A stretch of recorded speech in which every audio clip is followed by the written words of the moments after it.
into effect. We'll discuss this and more of today's top headlines. I'm Ernie Manous. And I'm guest host Robert Arnold. Fusion energy has always seemed just over the horizon, but we'll talk with a University of Houston researcher who says breakthroughs happening today could finally bring this clean energy dream within reach. Plus, how does the brain keep two languages straight while letting bilingual people switch between them so effortlessly? A groundbreaking new study may finally have the answers. And as always, we want to hear from you. Give us a call or text at 713-440-8870 or email us at talk@hellohouston.org. You can also watch us live on YouTube by going to houstonpublicmedia.org. Hello Houston is made possible in part by founding sponsors John Bradshaw and Kathy Sanders, by Metro, and by gifts from listeners like you.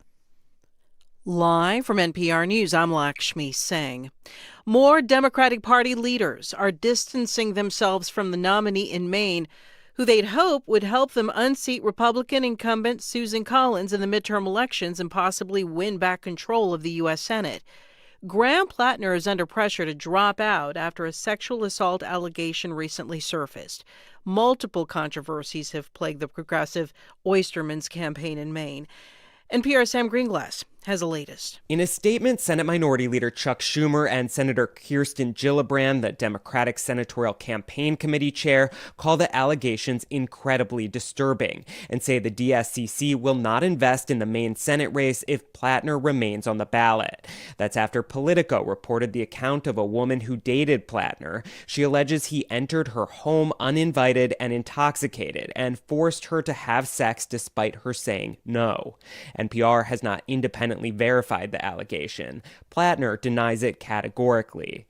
If Platner exits the race by July 13th, Maine's Democratic Party could select a replacement to face Republican Senator Susan Collins in a race that could determine control of the Senate. Sam Greenglass, NPR News, Washington.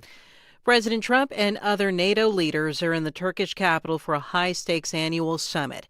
The last time Turkey hosted a NATO summit was 2004. NPR's Hadil Al-Shalchi reports that this year, Turkey could play a vital role for the military alliance. Turkey has NATO's second largest military, controls access to the Black Sea through the Turkish Straits, and has acted as a mediator in major conflicts across the Middle East.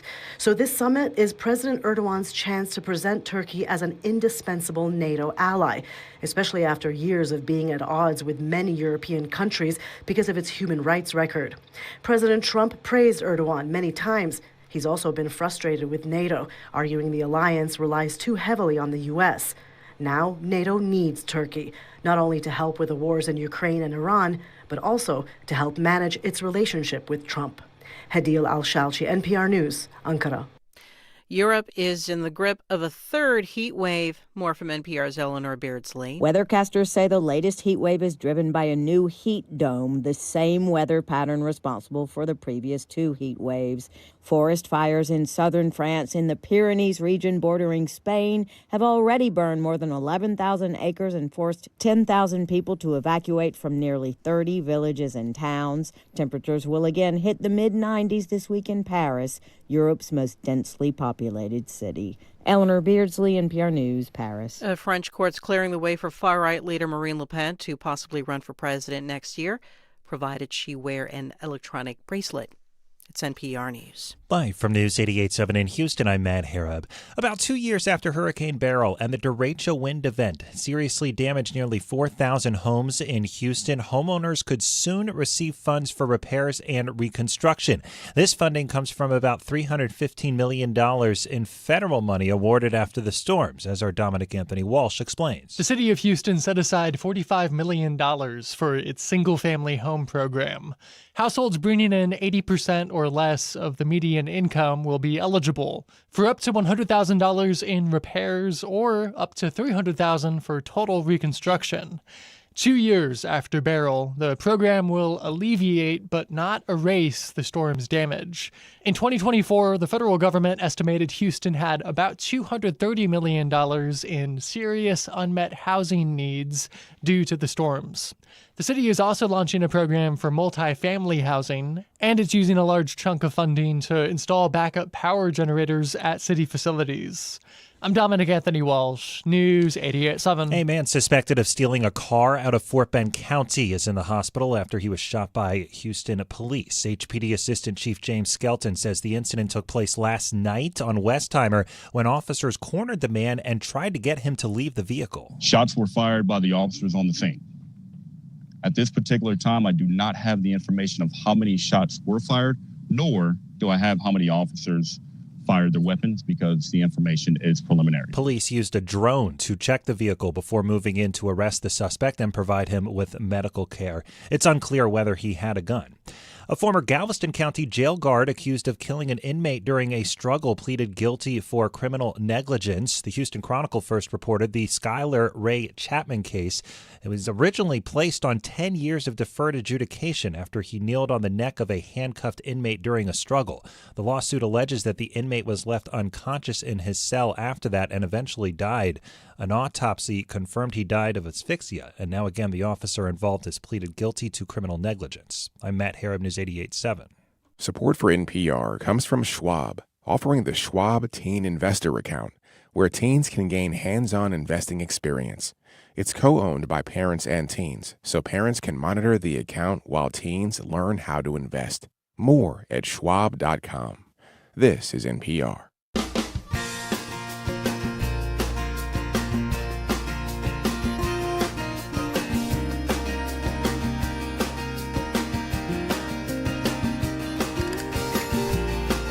From Houston Public Media and News 88.7, it's Hello Houston, an open forum on today's biggest stories affecting Houston and beyond. Call now, 713-440-8870, or let us know your thoughts on today's topics by emailing us at talk@hellohouston.org. And now, Hello Houston. Hello, Houston. Ernie Manous with you again today, and sitting in that very special guest host chair today is Robert Arnold. Hello there, sir. Hello. Thank you very much for having me on. This is very exciting. I love being back at my alma mater and here at KUHF and on Hello Houston. This is fantastic. Well, it's very funny. We were talking in the meeting before the show today, and we said, at the beginning, we'll let you remind people who you are in case they've forgotten. You just left your job, a week and a half ago? Yes, I retired from Channel 2 KPRC about a week and a half ago. So if they've forgotten already, that's right. More it was like that was enough retirement. Yes. So tell folks a little bit about what brought you to be here today. Well, actually, I've known your news director, Jack Williams. He and I worked together at KTRH Radio back in the 90s. And so he and I have known each other for a very long time. And he saw that I decided to retire from Channel 2 after 26 years at KPRC, 31 years total as a journalist. And he said, would you like to come in and be a guest host for a couple of days? And I said, I would love it. Like I said, I'm a U of H grad. And so it was very exciting to be able to come in and do this. I just marked my 30 years here. And everyone was like, so when are you leaving? And I was like, I would never want to leave. Why would I leave? What made you decide it was time to retire? It was a multitude of factors. The type of news and the type of stories that I cover, they can wear on you. A lot of mass shootings, a lot of hurricanes, tropical storms, witnessed many executions. It eventually, you kind of, I think, it just starts to wear you down a little bit. And then there's also the constant deadlines and everything like that. I think I just kind of finally had reached that point where it was becoming a little harder each day, to wade into some of these god-awful, gut-wrenching situations and all. And so I just felt it was time. Your voice on those subjects will be sorely missed. Well, your insight into them will be missed. When you say retire, do you mean it in the traditional sense? I kind of question it since a week and a half later. Do I have my Adirondack chair, my drill cup out on my front porch? No, I do not yet. But I have no idea what's next. But I'm just enjoying it. I have a 12 and an 8-year-old, and so I'm enjoying that I get to spend a lot more time with them. I mean, as you know, this is a type of business that doesn't allow allow a lot of wiggle room during the day. Right. So I'm having a blast hanging out with them and everything. Okay, I've got to ask the question. You're having a blast. Are they having a blast? Yes, they are. grew up not having you around as much. They actually are. So far they are. And trust me, my 12-year-old above all else would let me know if he was not having a blast. Well, it has been a good week and a half so far. It has been. It's been an I hope. outstanding week and a half. Yes. Well, you've graced us today, so we're happy to have you with us. Thank you. One other quick thing. Were you watching soccer last night? Did you watch the World Cup? I did. And I had not, I have to admit, I'm one of those people who didn't really watch soccer until the World Cup came here, and I've been fascinated by it. I mean, it's just been an incredible experience. Not just the sport, but also the camaraderie of all the different nationalities and cultures that have come together and sharing traditions and customs. I've loved watching all of that. Yeah, and it's great that we've been able to be one of the hosts, but as you may have heard, all of you may have heard in the news beforehand, now all the host teams are out. Our 3 countries that are hosting, none of us are in it. So now it's truly for the love of the game. So who are you going to support now that Team USA isn't in the running anymore? I don't know enough about any. I hope they all do well. I would just be lying if I said, well, I want one team over another. I got hooked into it in 2004, I think it was, when Greece was playing. I had been in Athens when they advanced, and I had no idea what was going on. And all of a sudden, they took to the streets. I thought there had been like a public execution or something. They were lighting fires. I was like, what is it? They advanced in the World Cup. And I'm like, what? Oh, so it was one of those where they like destroy the city when they win kind of things? They didn't really destroy the city. They lit fires in garbage cans, and they celebrated around them and stuff. It was very celebratory, but it was very funny.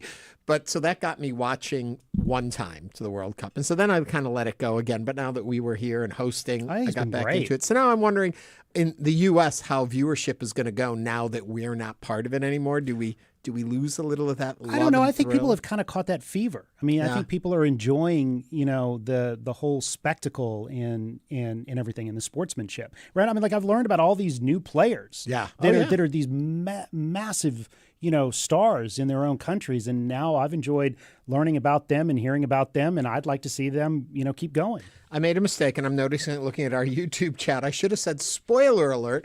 But I mean, if you didn't catch the game or you haven't heard already, I don't think I spoiled anything. I'm hoping honestly, not. With social media, I don't know how you escape anything instantaneously. Very hard. If you anymore. watch any kind of reality show that has competition to it or anything, you either have to watch it when it happens or give up. I have to, or a movie. Like if a movie, I can't go see it immediately, I have to make a conscious decision to avoid like certain channels and things, just scroll fast, so I don't see the spoilers.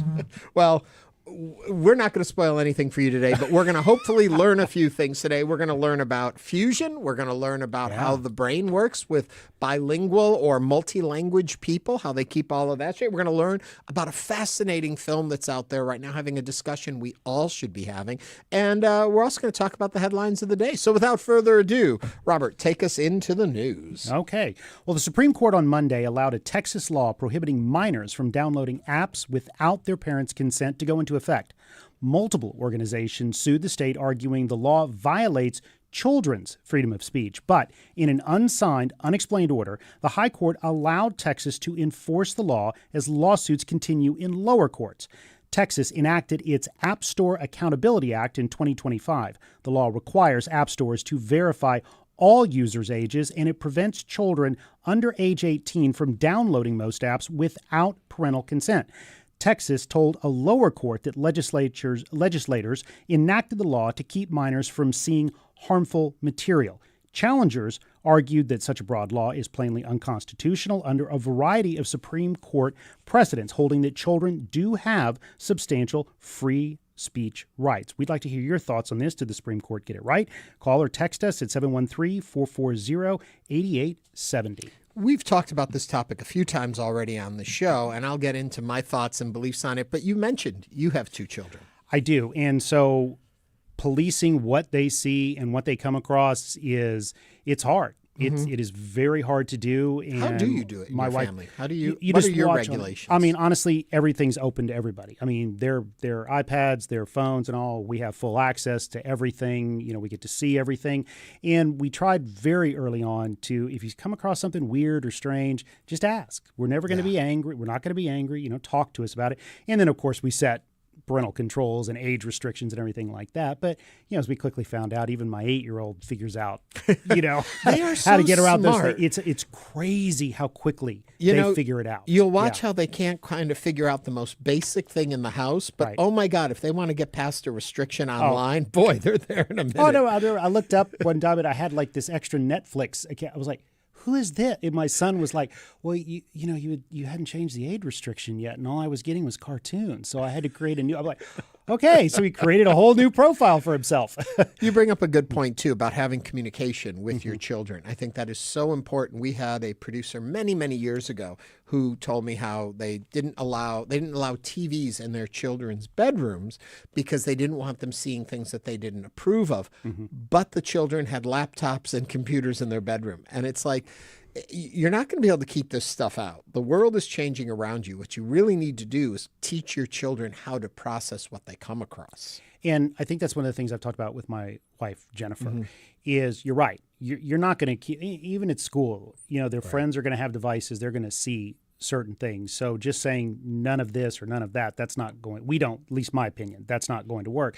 So, and there's so much misinformation, and with AI really coming on board now, I've really tried to explain to my children that, look, if you have a question, just ask. No one's going to be angry. No one's going to be upset, but I want to help you. And now my son, he's really getting good. He's like, is this true? Is this true? Because there's so much out there that it's really hard for people to kind of weed through what's real and what's not. Yeah. What do you think about all of this? And should the Supreme Court be weighing in on this? 713-440-8870. Should we have this law?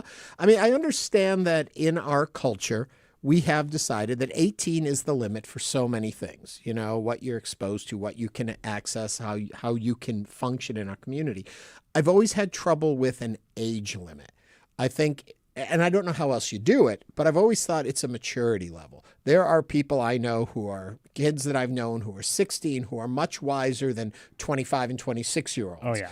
And so to say 18 is the arbitrary number, but I don't know how else you do it, Well, because it's different for everybody, and everybody has a different parenting style. Everybody has different comfort levels. But you're right. I think the maturity level is incredibly different. I was a complete idiot until I was probably in my late 20s. I finally realized that, I'm going to have to be serious about life if I want to, survive and advance in the world. But yeah, you're right. I've met some of my son's friends. They're all the same age. They're all 12, but you can definitely tell some are far more mature than others. Yeah, it's a fascinating topic. And I'm curious, I'm interested also in the term children's freedom of speech. It's like, so what exactly? Children should, of course, have free speech, but there also has to be limits on it and limits to what they're exposed to, not necessarily because of the morality of it necessarily, but it's the ability to process what they see. And the brains aren't developed fully. Correct. Oh God, no. I mean, what your frontal lobe doesn't fully form until you're in your 20s. Yeah. So yeah. I mean, no, I agree with you on that. And I know it always gets touchy when you start coming up with things that, like you say, police morality. That's always going to be different for everybody else. But I do think that parents need some help. I mean, there's so much access to things now that we didn't have in the past that, maybe there is some room for helping parents. I'm probably more comfortable with age restrictions as opposed to censorship. So if they say you have to be this old to look at this, I would also probably want the caveat, unless your parental unit, your adult supervisor allows access. I think that there should be the ability for that because every family, as you said, parents. No, we have those age restrictions. We definitely set the age restrictions because we don't want, especially on YouTube. You can go down some weird rabbit holes on YouTube if you don't have those restrictions up. But the other thing is too, some of it's also a monetary thing. Like with some of the games they have out there, it leads to other things. Would you like to buy this? Would you like to buy that? And so you've got to put restrictions on it because naturally, especially my daughter just going to be like, yes, agree. So you've got to somehow be able to stop that. I'm an agree. Answer the questions, agree. And then I get to the scene that says, and if you'd like it for 1 week free, and then you'll be charged. Then it's like, delete. Yes. And I'm like, they got me all the way here, and then they charged me. Oh, yeah. Anyway, what are your thoughts? Give us a call. Do you think that this law should be enacted? Do you think it is enacted, but do you think it's going to be effective? Do you think it does what we intend it to do? Do you think it should even be in the state's purview to start setting these guidelines, or should this be done by families individually? And if so, how would they do it? Whole lot of questions for you. 713-440-8870. Talking of censorship, here's another story for you. Students at the University of Texas at Dallas and Richardson are demanding answers after a progressive pride flag mural inside the Student Services building was quietly painted over. The mural, installed in 2022 with the message, "You belong here," disappeared days after it was highlighted by the conservative social media account Libs of TikTok and criticized by some Republican lawmakers over Texas's anti-DEI law. The university hasn't said why it was removed, though student leaders have also noted plans for renovations in the area, leaving the reasons unclear. What are your thoughts? Should this flag have been removed? 713-440-8870. And it's not a flag, it's a flag mural, so I want to make that clear. It was a painting on the wall. It'd been in this building, causing seemingly no problem, and all of a sudden somebody brought attention to it and it's been painted over. Thoughts? I mean, the timing is certainly curious. Curious, yes, that it gets highlighted and then suddenly painted over. I've spent so many decades keeping my personal opinions to myself, and I that's a habit that I'm not going to break today. But I don't ever think it's a good idea when you don't have any discussion at all. When you just do something and we're not going to talk about it. I think that creates more problems, because then people start coming up with their own narratives, and those narratives aren't always true, and that's where I think you have a lot of problems. To help better define it, the mural featured stripes representing black, brown, and transgender individuals, along with purple circles symbolizing intersex individuals. Below the flag was the UTD text logo and a message from the Student Affairs that said, "You belong here." So I guess ultimately my problem is when you're talking about making people feel included, I don't know how that has become, I don't want to say criminal, but a bad thing. Preaching recruiting, we can have a different discussion if you feel that things are recruiting people. But simply acknowledging that there are all types of different people in our community and you all have a place at the table, I don't understand how that is seen as dangerous or problematic. Right. And I mean, I'd like to know from the university, had there been complaints by students? Had there been supporting letter? What was the for and against on this? Had anybody ever mentioned this particular mural before it was highlighted by the Libs of TikTok? Right. So oftentimes a lot of these things, a lot of these things are out there and just nobody has noticed them. They become part of the background. Right. And they don't cause any trouble because no one's really paying attention to them. But then attention is brought to them, and then political interference, and it just is worrisome to me. And I don't know technically. I mean, I feel well versed in the law that Texas has passed, the anti-DEI law, but this doesn't seem. I don't see how that exactly violates the law, because this is simply it was just a mural. It wasn't part of policy or practice. Yeah. And I also think it would be a different story, not to say I'd be pro or con against it, but it would be a different story if it said, "Come join us," or it said, "Be with the colors of the rainbow," something that sense to move toward an action, or as we call it, an endorsement of something. Just saying we belong. You belong here. But again, that's why I say, I mean, when there's no discussion as to why something was or wasn't done, I think that's where you cause even more problems, because then people are left to, come up with their own reasons. 713-440-8870. What do you think? Going back to our earlier story on the apps and the parental restriction, or the downloading, anyone under 18 downloading it, we had some comments that came in. Eric B. said the only reason this is an issue is because it's online. If these products were in a physical store, obviously we would check age. Adults need to just accept that online doesn't mean Wild West. Good point there. We do have regulations. That's what I was talking about. We have this arbitrary 18 years old.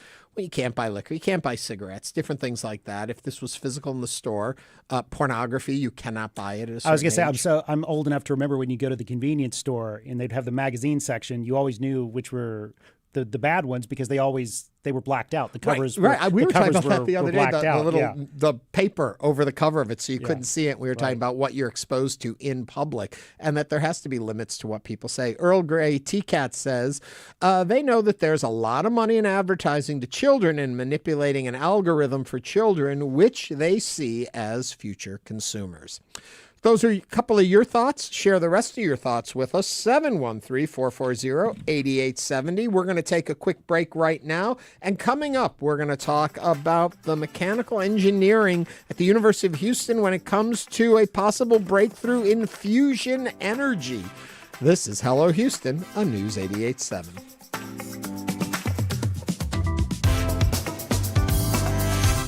Meet Tio Choco. We just took his keys for the day and gave him a Ride Metro fare card. This is his story. Visit ridemetro.org/Choco to find out where is Choco.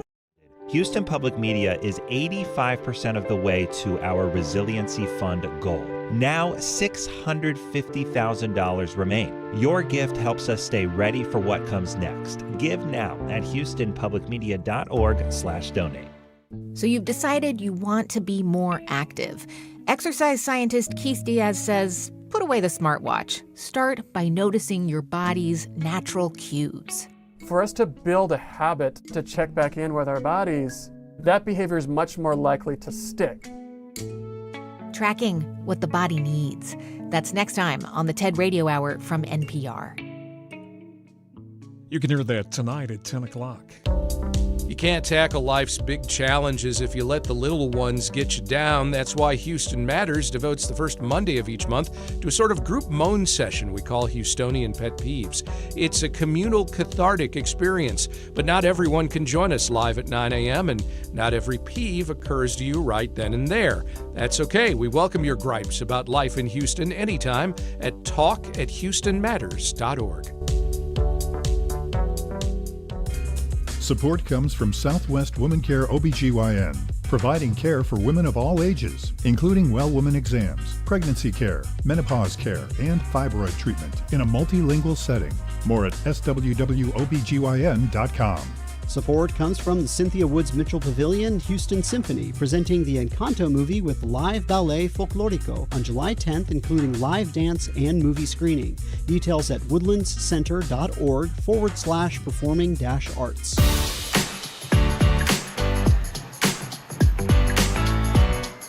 And now back to Hello Houston. To comment on today's topics, call or text 713-440-8870 or email us at talk@hellohouston.org.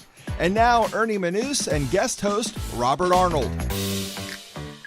Fusion energy has long been seen as the holy grail of clean power, a technology that could one day provide abundant electricity with minimal emissions and little long-lived nuclear waste. While that future may still be years away, researchers at the University of Houston are playing a key role in bringing it closer. Our guest today is Dr. Venkat Selvamanickam, professor of mechanical engineering at the University of Houston. He is leading a multi-institution research team studying superconducting magnets, an essential technology that could help make practical fusion energy a reality. Dr. Selvamanickam, welcome to Hello Houston. Thank you for being here today. Now, as Ernie and I were talking about before the show, we both slept through our physics class in high school, so you're going to have to really break this down for us. What exactly are you looking at, and how close are we to fusion energy? Yeah, first of all, thank you for having me today. Fusion has been around for a while. People have been talking about fusion for a long time. So fusion is the way how the sun and the stars produce energy. Essentially, they fuse hydrogen atoms and produce helium and then produce lots of energy in the process. The thing is that you require extremely high temperatures, about 100 million degrees temperatures to get to create fusion. Hotter than the sun, right? Hotter than, essentially the sun's temperature, right? I think, so you need to recreate that conditions on Earth. So how do you do that? So that has been the challenge, an engineering challenge that people have been struggling for the last 30 years. And but there are ways to do it. The way you do it is you confine the what you call the plasma, and you heat this material to extremely high temperature, like 100 million degrees. It's so hot, it's going to burn through pretty much any container or any vessel that you can put around it. So one way to confine this very high temperature plasma is to use something called superconducting magnets. So you use these magnets, and that actually keeps the plasma in place, and then that promotes the reaction between the hydrogen atoms and creates a lot of energy. So the challenge has been that the energy that's produced is always been less than the energy that you put in. So what's the point of going through fusion if you're going to waste energy, right? But there are indications that it's possible to get more power, more energy than what you put in, and that's the excitement. Let me ask a very basic question, though. We can do it. Should we be doing it? When you're dealing with these kind of temperatures, and we have seen so many disasters along the way in other kind, and people that are regular listeners to the show know I'm always skeptical of humans and their ability to actually do mechanical things, let alone stuff like. Is this something we should be playing with? I believe so, because there are many benefits of fusion. Like you heard before, there is no byproduct, no radioactive waste. Unlike nuclear fission, we are actually breaking atoms and producing energy, and in the process creating radioactive waste. There's no radioactive waste coming out of this. And another great thing about fusion is there's no need for storage. Like we have solar energy, we have wind energy, which is great technologies, but eventually you had to find a way to store them, because when the sun is not shining or the wind is not blowing, there is no way to produce that energy. Whereas fusion is something that's on all the time. And so I think this is a great way to eventually get into a clean energy source which doesn't have the problems of energy storage. So just from a practical standpoint, what were we talking about size-wise here? I mean, how big would a fusion reactor be, and what size could power what? Because we see these huge nuclear reactors as well as these large, coal plants and other power-producing plants are very large. How big would a fusion reactor be, and what size would power what exactly? Sure. So they're building actually a fusion reactor in France. It's called ITER, International Thermonuclear Energy Reactor. And that's huge. That's a behemoth, right? And then that's going to be very hard to commercialize as a power plant. But what's happened in the last 5 to 10 years is that there's a concept of something called compact fusion, making the fusion reactors relatively small. It's still large in the size of a school bus, which is still, not, compared to some other large power plants, it's not that big. So, the way this compact fusion can come about is because of the superconducting magnets that I mentioned before to confine the plasma. So using the superconductors like the ones that we are developing at the University of Houston, you can actually generate much higher magnetic fields in these magnets.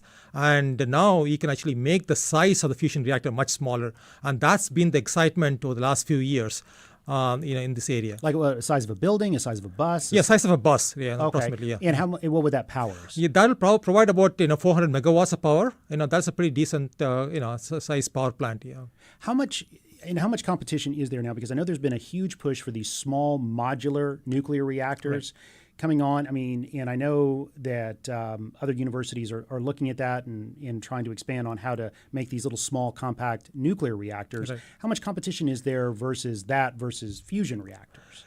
Yeah, I think eventually you need to probably have different types of energy sources, right? There's no one singular answer to this. Mm-hmm. So while, the advancements are being made in the nuclear fission reactors, I think because of the advantages as mentioned, there's no need for storage, there's no radioactive byproducts.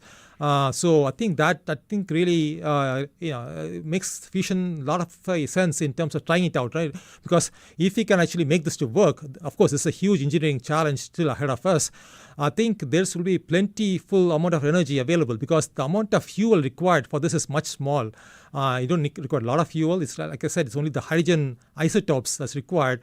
So I think in all cases, this could really be a wonderful way to have a clean energy source for the future.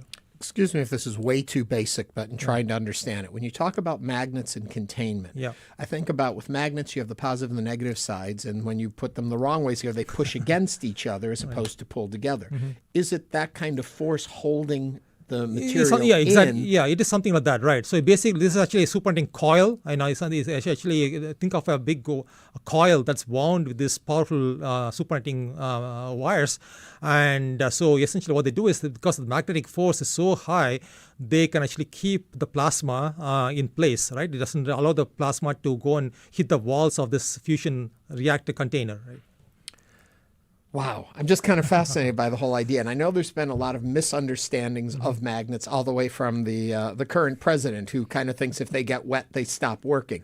But the beauty of magnets is you don't have to power a magnet, correct? No, you do have to power the magnet. You do have to power the magnet in this case. But being a superconductor, you don't need much power to power these magnets, because that's the beauty of the superconductors. Because if you use a copper wire to make an electromagnet, you need tremendous amount of power. And that, you could be wasting all their energy in powering the magnet. But the superconductors, they carry electricity with zero resistance. So now you can actually make extremely powerful magnets. You can pass something like 100,000 amperes of current through these magnets, and they can create extremely high magnetic field, something like 200,000 times more than the Earth's magnetic field, and still doesn't require much power to power these magnets. If the power were to go out, though, if the power failed to the magnets, what happens to the material that it's containing? Right. So the good thing is the superconductors can actually stay in a superconducting state for some time, because it actually, as long as you keep it cold, right? You need to keep it at relatively low temperature, something like 20 Kelvin, which is about 20 degrees above absolute zero. So it's pretty low temperature. So as long as you keep it at that temperature for some time, so you have some time to actually to recover. And so there's an opportunity to go and fix the problem. Of course, if for some reason the temperature gets too high, then of course, then you will have problems. So there are a lot of work that's being done, engineering work being done, to make sure these magnets never, something called quench, they never actually exceed the temperature, at which point they'll become non-superconducting. So it sounds like, okay, obviously we understand how fusion works. We understand that these large magnets can create these magnetic fields to contain the material. So what are the practical hurdles making this a reality then? Right. So a few things. Now, the one thing that the project that we are working on is actually to look at what happens when these superconducting magnets are exposed to this radiation. What happens is that, as you're producing these, large amounts of energy and helium as a byproduct, we also produce a lot of neutrons. So neutrons, of course, like protons and neutrons, electrons we studied in our physics classes. I was awake for that. Okay, good. All right. So these neutrons, they can hit these magnets, and what they can do is that they're extremely going a very large amount of energy, and they can actually displace the atoms in the superconducting magnets. And now the superconducting magnets can start to fail, right? Not stop working immediately, but the lifetime of the magnets will degrade over a period of time. So that's a problem that we're trying to address at the University of Houston. How not to have the magnets degrade. That's right. When you have this exposure to the neutrons that are generated during the fusion process, to make sure these magnets don't degrade, extend the lifetime of these magnets or this fusion reactor to more than 30 years. Okay. And we are speaking with Dr. Venkat Selvamanickam. He's a professor of mechanical engineering at the University of Houston. If you'd like to join this conversation, please call or text us at 713-440-8870. Now, talking about alternative sources and saying it's important to have, basically a whole portfolio of energy sources, how much more critical is something like this going to be in the age of AI and data centers that are popping up everywhere? Absolutely, yeah. So that the data centers is consuming so much power, so even probably more power than what we had anticipated we'll be needing the next few decades. So absolutely need to have additional source of energy, right? I think never say everything, right? Wind energy, it's wonderful, but it has its own challenges, right? You had to use some permanent magnets, and you had to rely on rare earths coming from China. Solar power is great, but again, there are some challenges with that also. So there is no silver bullet in this energy issue. So until we get to a stage where self-sustaining, that we can actually have sufficient sources of energy, it's very important to really develop these new energy sources so that even though, again, very hard engineering challenges, but if it works, I think this could actually be a big solution for the decades to come. Being of an age that 3 Mile Island pops into my mind, and I always think of the ultimate disasters that could happen. This kind of material at this heat, broken free, what does it do on this planet? Right. So the thing is that the heat is, if the fusion process stops, the heat quenches immediately. The heat goes away. So because if it's not something that is going to, if for example, if something has to trigger this fusion reaction to stop, right? So now everything, it can just stop the process right then and there. So you're not going to have any radioactive waste leakage. Lava. No, you're not going right. So you're not going to have anything like that, right? So the things like the byproduct is like helium, which is like, of course, the helium balloons that you use. And then, of course, these neutrons, which are usually contained, they actually put in thick blankets in a way to absorb some of these neutrons. Some of the neutrons make it way through the superconducting magnets, but apart from that, there is no additional byproducts that you need to worry about. So so the worst thing that can happen is for example, if there's a power failure, like I mentioned before, and the magnets quench, then you have they don't have power being produced.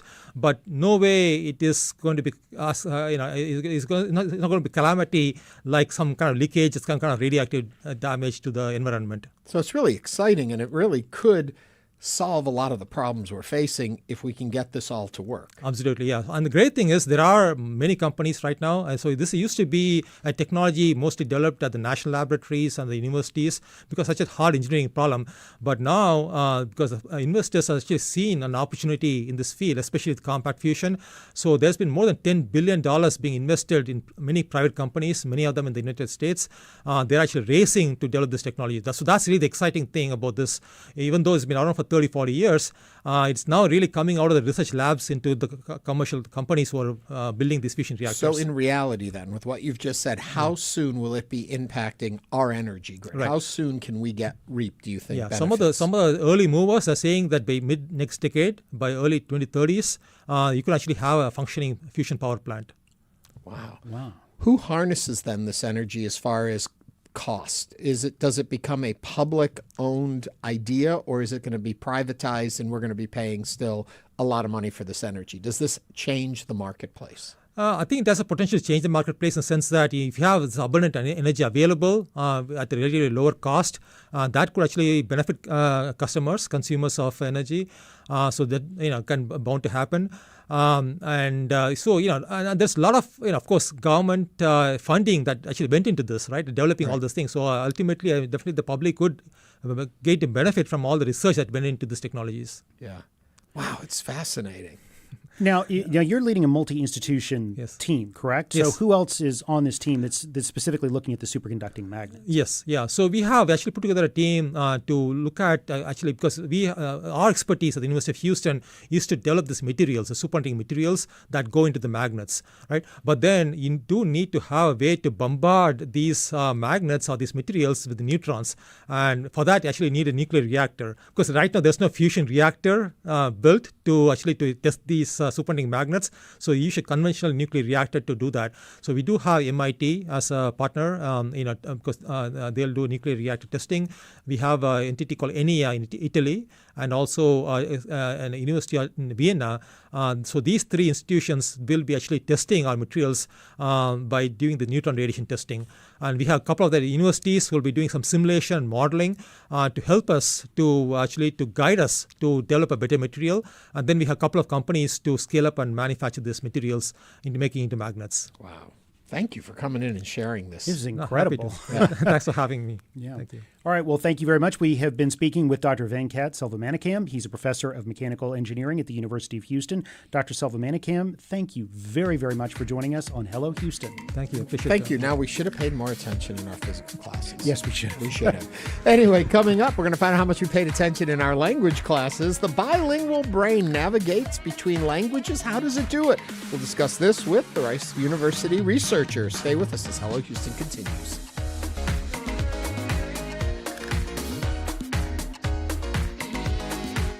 Meet Damola, songwriter, world-class violinist, and award-winning multi-genre artist. We just took his keys for the day and gave him a Ride Metro fare card. Visit ridemetro.org/Damola to learn more about his ride.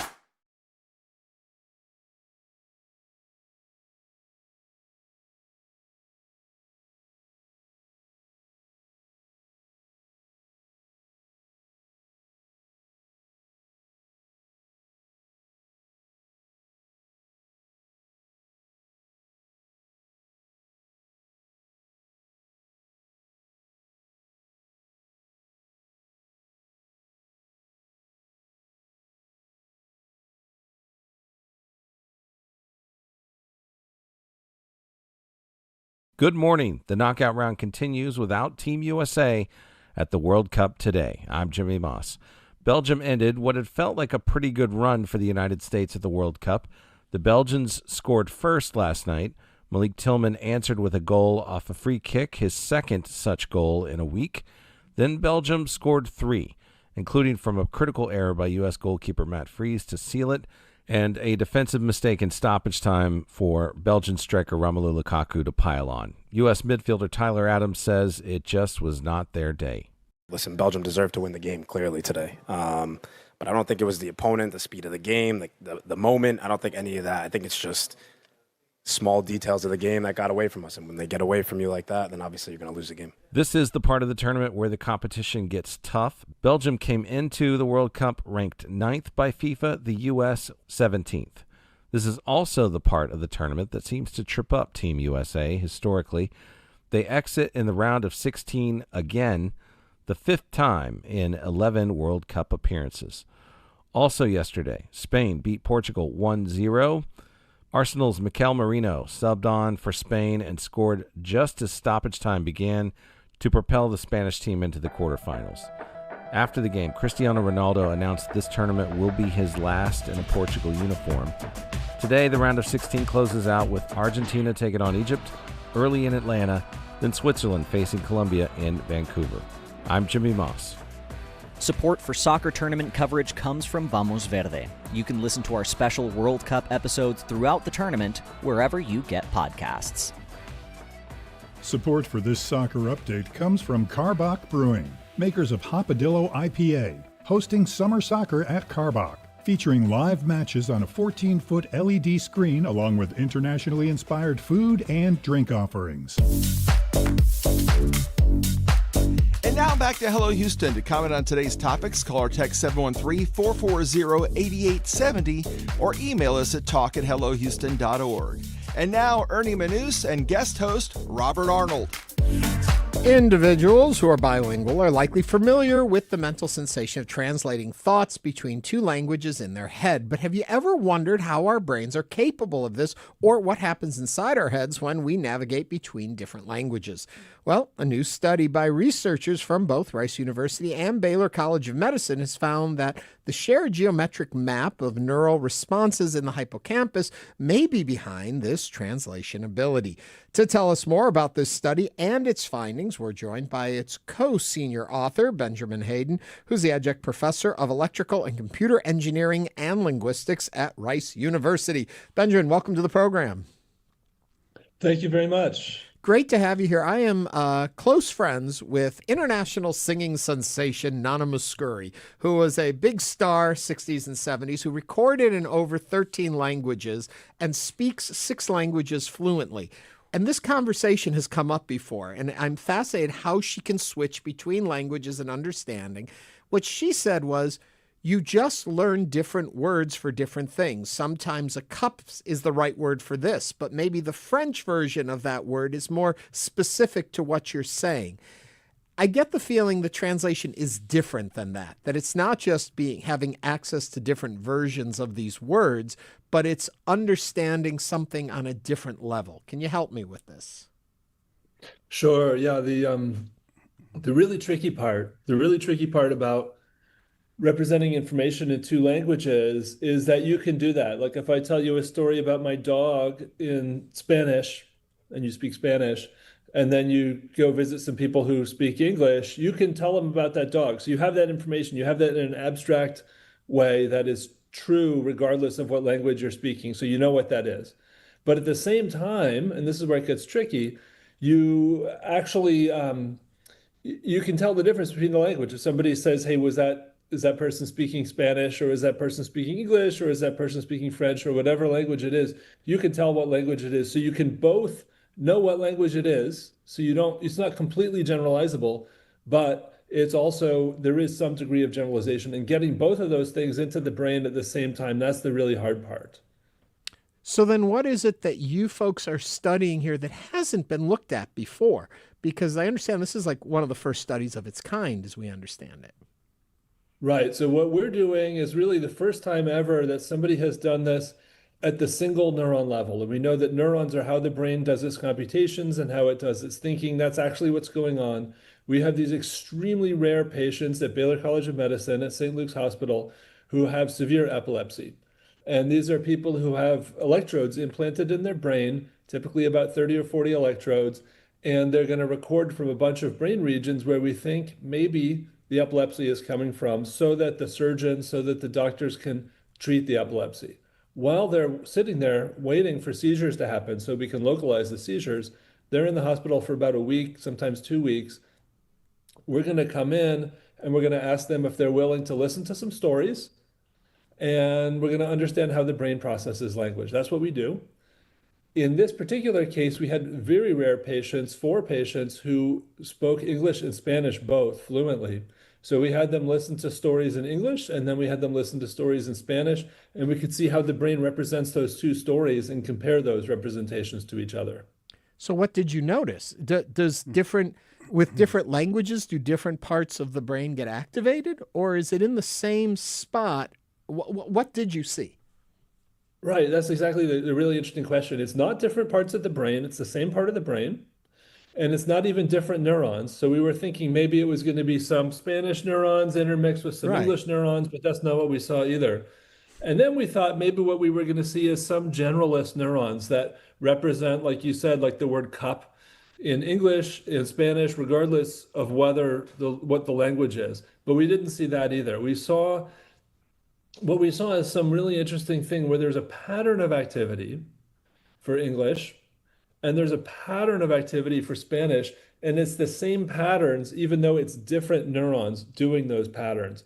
So one neuron might represent cup, and the other represents the earth, and then that earth neuron in English might be a cup neuron in Spanish. So they're going to change, and the only way that you can actually tell how this happens is you're going to look at the structure of the patterns that these neurons elicit. And granted, I have not studied any of this at all, but my question then would be, is it because, and correct me where I'm wrong here, when you learn something where you store it in your brain, in other people, does it get stored in the exact same spot? So if I've learned the word cup and this neuron fires when I think the word cup, in another brain, is it going to be the exact same neuron in the exact same part, or does it matter where I take in the information and when and how I learn it? That's a really good question. We don't really have a complete answer yet, but what it's looking like is that it's the same brain region. It's not the same neurons, because you don't have the same neurons as anybody else. Neurons are like fingerprints, but the brain regions are the same across people. But the pattern of activity, so even if the neurons are not the same, the pattern is the same. And I can explain that. Imagine a word like cat and kitten. Those are very similar words. They're used in similar circumstances. They both have 4 legs and they live in your house. And a word like fork is completely different. It's not made out of the same things. You use it in different occasions. And so those 3 words are going to make a pattern where they're going to look like a triangle, where 2 parts of the triangle are really close and 1 part is really far away. So they're going to make a really a squashed triangle. You're going to be able to recover that triangle structure from the neural activity. Even if it's different neurons involved, they still might make the same triangle structure. And so one neuron might be the far point of that triangle in Spanish, and it might be a different point on that triangle in English, but you're still going to have that triangle structure. That's the best way that I can explain it. I'm curious, when you say you have somebody who's fluent in multiple languages, does that person take in information differently or more in favor of their native tongue? And there was a terrible way that I'm asking that, but say you have somebody who's fluent in English and Spanish, but say their native tongue is Spanish. Are they going to process information more deeply if they're hearing it in Spanish as opposed to English, even though they're fluent in both languages? That's a really great question. We tried to find patients who had perfectly balanced English and Spanish as much as we could. So we don't really have information about that. But my guess is that really what the brain is doing as you're learning a foreign language is it's trying to make those as similar as possible. So when you're in the intermediate stage, when you're learning that second language, you're approximating that same pattern, but you're not doing it as well. So yeah, you're probably going to take it in better, faster, more easily, and more accurately in your native language than in the language that you're learning. But eventually, once you're fluent in both, then you can flip back and forth between those patterns really, really straightforwardly. When you talk about the triangle, just to go back there for one moment, you talk about the cat, the kitten, and then the fork. Is there any correlation to when you, as an individual, became aware of those words and they built that triangle because your learning taught you these words at the same point? Or is there no connection to when you were exposed and learned a word to where it falls in this pattern? That's a great question, because we know that when you learn language before the age of about 10 or 12, you learn it in a very different way. You learn it as a child, you learn it effortlessly. Your accent is really good. And so it does seem like probably you are going to learn it, but I think you're going to learn it in a different way. But to answer your question specifically, I think what you're trying to do as an adult is you're just trying to get to that point where you're learning it really, really well, like a child would. So my guess is it's going to be the same ultimately. Yeah. When you're a bilingual learner, and you talked about wanting to work with individuals who were equal in Spanish and English, and you talk about how they connect words together, do the three that sit together in your triangle always reflect the same language? Or do you have maybe two words in English and a word in Spanish make up a triangle, and another one might be two Spanish words and an English word making up the triangle? Or are they always separate? That's a really great question. And anybody like me who learned Spanish in high school, there's these tricky words like ser and conocer, which both mean know in English. And so you can't really make the geometry exactly the same between the two languages. You're going to have to do some kind of approximation. You're going to have to cram those in together in a way that doesn't really fit. So that's something we would like to do in the future, is try to figure out how the brain gets around those problems. There's a whole bunch of cases like this. With para and por and for, and none of these match up perfectly in English and Spanish. With the work that you're doing, what does it tell us? What do you come away from, and what is the important takeaway from the study at this point? The most important thing here is that the meaning of words is not found in any particular single neuron, but it's found in the pattern of how neurons connect to each other. And that's really, really important, because what we're really trying to do in 5 years time frame is figure out people who have dementia, people who have Alzheimer's disease, people who've lost concepts, regardless of the language. We want to know how to restore those concepts, or if you're in danger of losing them because you have progressive Alzheimer's, we want to know how to prevent those from getting lost. We want to stabilize those representations. And in order to do that, what we need to do is we need to know how those things are represented in the first place. So we're studying bilingualism, we're studying multilingualism, but really we're using that as a tool to get a view of how concepts are represented in the brain. And this tells us really that the concepts are represented as patterns, as geometric patterns, and that is going to be the first step towards building prosthetics that are going to help treat dementia. And you had touched on this briefly, but I was hoping you could expand just a little bit. What are the practical effects you're hoping that will come from this type of research? Is it medications? Is it treatments? Is it therapies? Yeah, absolutely. I think ultimately what it's going to be is what we call neuromodulatory intervention. So these are going to be things like, for example, electrodes that we implant in your brain that are stabilizing all your memories. So if you come in with a genetic test that says you're going to get Alzheimer's when you're 60, we can put electrodes in your brain and they're going to do a chronic low-level firing, maybe, something like that, that's going to stabilize those memories and keep them around in your mind just a little bit longer.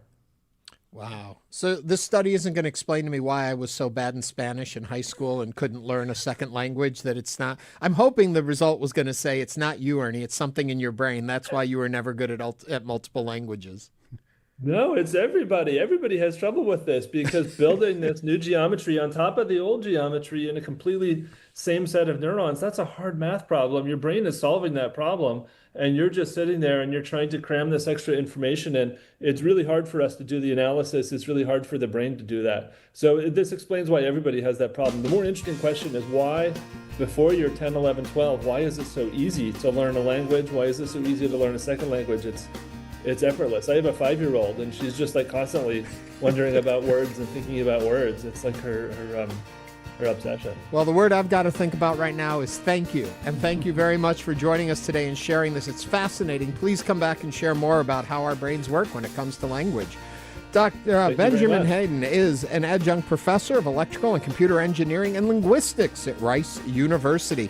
We're going to take a break. When we come back, we're going to discuss the Texas Supreme Court temporary halting Harris County's Immigration Legal Services Fund. We'll find out more about that in the second hour of Hello Houston. Stay tuned. There's more Hello Houston on the way. For the latest in local news, subscribe to the Hello Houston daily newsletter at houstonpublicmedia.org. Hello Houston is a production of Houston Public Media. The opinions expressed by the guests of this program are solely their own and do not represent the views of management, staff, or underwriters of Houston Public Media. On the podcast After the Flood from the Texas Newsroom and PBS's Frontline, we meet people who survived last year's floods in the Hill Country and those who lost loved ones, and we try to answer the questions they still have. After the Flood, out now. Hot day today, slight chance of a shower, currently 89, and this is your NPR station, KUHF, Houston. News 88.7, a service of the University of Houston. Just ahead on this hour of Hello Houston, the legal battle over who has authority to serve as Fort Bend County interim judge escalated Monday when Daniel Wong filed lawsuit against the Fort Bend County attorney. We'll discuss this and more as we continue diving into the top headlines of the day. I'm Ernie Manous. And I'm guest host Robert Arnold. The Texas Supreme Court has temporarily halted Harris County's Immigrant Legal Services Fund. What does that mean for people facing deportation who can't afford an attorney, and what happens next? Plus, can respectful conversations and even music help bridge one of America's most divisive debates? Public radio journalist David Greene and filmmaker Doug Prey join us to discuss the documentary Louder Than Guns. Also, we want to hear from you. Give us a call or text at 713-440-8870. Hello Houston is made possible in part by founding sponsors John Bradshaw and Kathy Sanders, by Metro, and by gifts from listeners like you.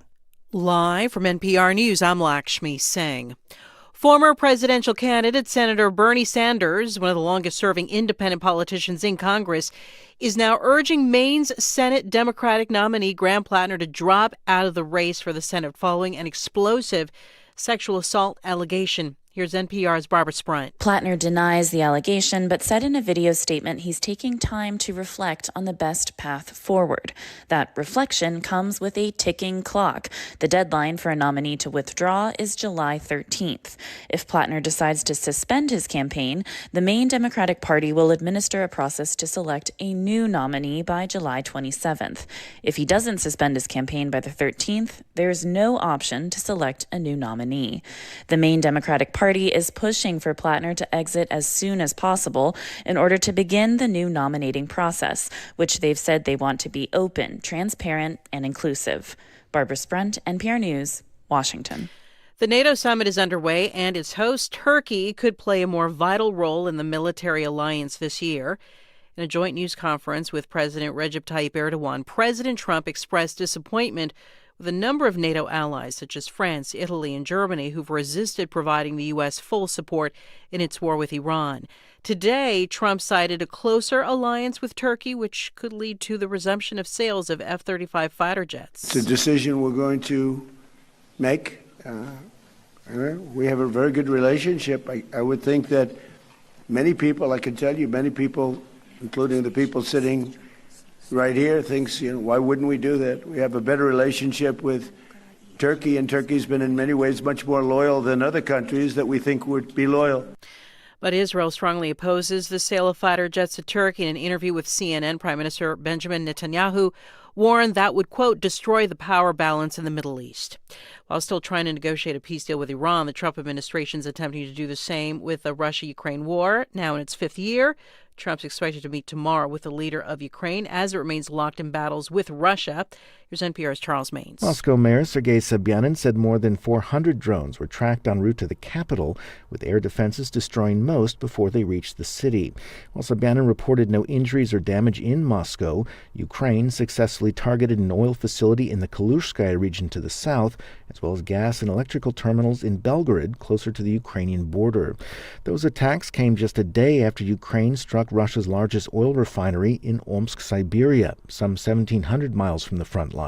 Ukrainian President Volodymyr Zelensky has vowed to continue attacks on the Russian interior and occupied territories in an effort to bring the war home to Russians, and he says force the Kremlin into ending the war.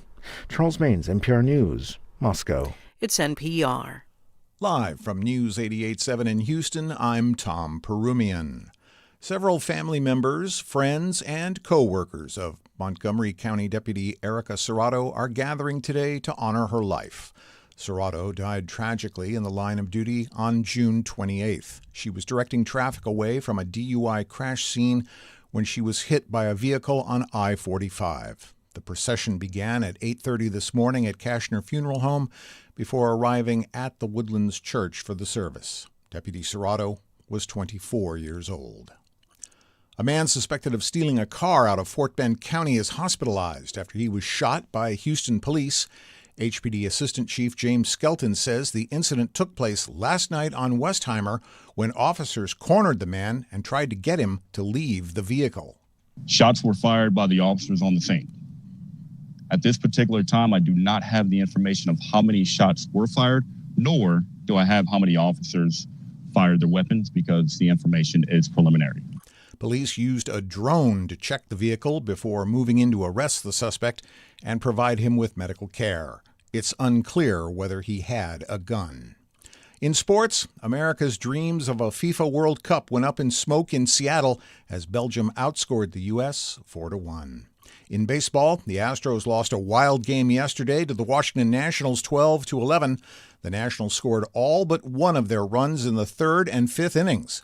With the loss, Houston falls 3 games below 500. They're 3 games behind Seattle in the AL West. The Astros and Nationals tee it up again tonight at 5:45. Checking your weather, we've got a 30% chance for afternoon thunderstorms. Otherwise, it's going to be partly sunny with a high near 96 and a heat index of 105. Tonight, a chance of showers and thunderstorms, otherwise partly cloudy with a low around 80. Right now, partly cloudy, 89 degrees on the UH campus. Get more news and information. Go to HoustonPublicMedia.org.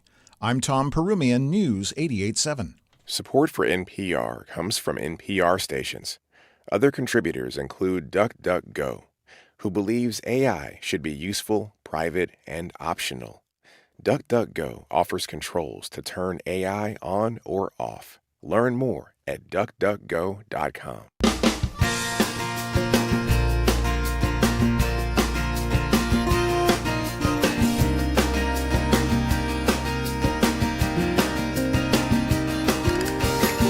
Live from Houston Public Media and News 88.7, it's Hello Houston, an open forum on today's biggest stories affecting Houston and beyond. Call now, 713-440-8870, or let us know your thoughts on today's topics by emailing us at talk@hellohouston.org. And now, Hello Houston with Ernie Manous. Hello there. I'm with you today again as always, but the surprise with me is sitting in the guest host chair is Robert Arnold. Good to have you with us. It's been great. I've enjoyed this so much. So how does it feel? A week and a half into retirement, you're back. I am back. You did it faster than Frank Billingsley did his return.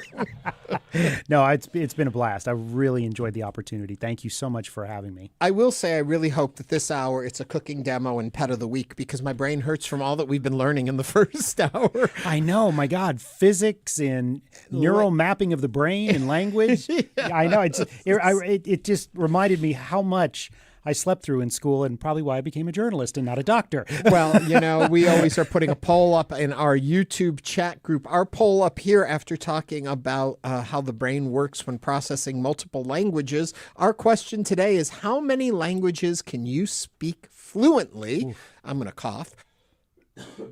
And the choices were 1, 2, 3, 4, or more. Wow. So folks, go there, vote, and in a little bit we'll tell you what the results are. But it'll be interesting to see how we often equate, I was just going to say, how smart our audience is by how many languages they speak. And that's not fair, because some people are exposed to more languages, it has nothing to do with intelligence. I'm just curious, though, how many languages can folks speak? I would love to know that, too. I think it surprises you sometimes. It does. But yeah, our brains are going to have to keep working, though, with the second hour, because we got a lot more going on. We're going to talk about what's going on with funding for immigration resources and what's happening in policy right now.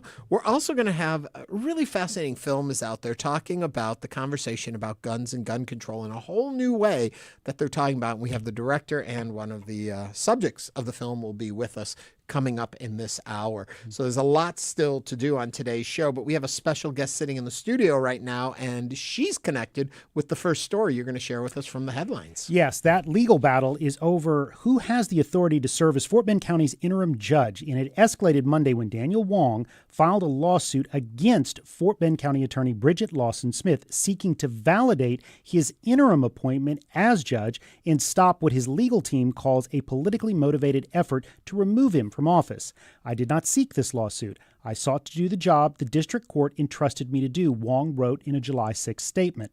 The people of Fort Bend County deserve certainty, stability, and a government focused on serving the public, not political dispute, the statement continues. Wong is the GOP nominee for county judge and will face Democratic nominee Commissioner Dexter McCoy in November's election. Wong was appointed to the role in April by a Galveston County District Court judge after embattled Fort Bend County Judge KP George was suspended based on a civil lawsuit filed by a resident. George was subsequently convicted of money laundering and sentenced to 180 days in county jail and 5 years probation. We'd like to know your thoughts on this lawsuit, so please call or text us at 713-440-8870. Melissa Nahe covers Fort Bend and all of these issues for us right here from the Houston Public Media News 88.7 newsroom, and she's joining us right now to help us more fully understand this story. So welcome. Thank you. Great to be here. Talk to me a little bit about, and there's so many different weird little layers and ripples in this story that it's, okay, you don't have your county judge anymore, so one has to be put in an interim until, but this one gets more complicated because the one put in is also running for the position, so it gives them a leg up theoretically in the election.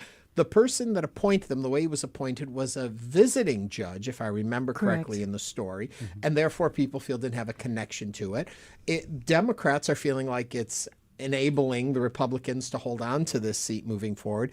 And now the lawsuit is coming along. What am I missing in this, or do I have all of these, or am I missing any more bizarrenesses? You have actually, the both of you have, covered it to the T. The only update to this, is that the Fort Bend County attorney countersued as well. That's the latest update. She is also suing Daniel Wong, essentially countering everything that he is legally asking the district courts to justify, that he has every legal right to stay in this interim position, particularly citing this Texas election code that is called the holdover provision, that essentially any appointed or elected state officer should remain in that position during the vacancy. And so the term vacancy is being kind of in this legal battle here.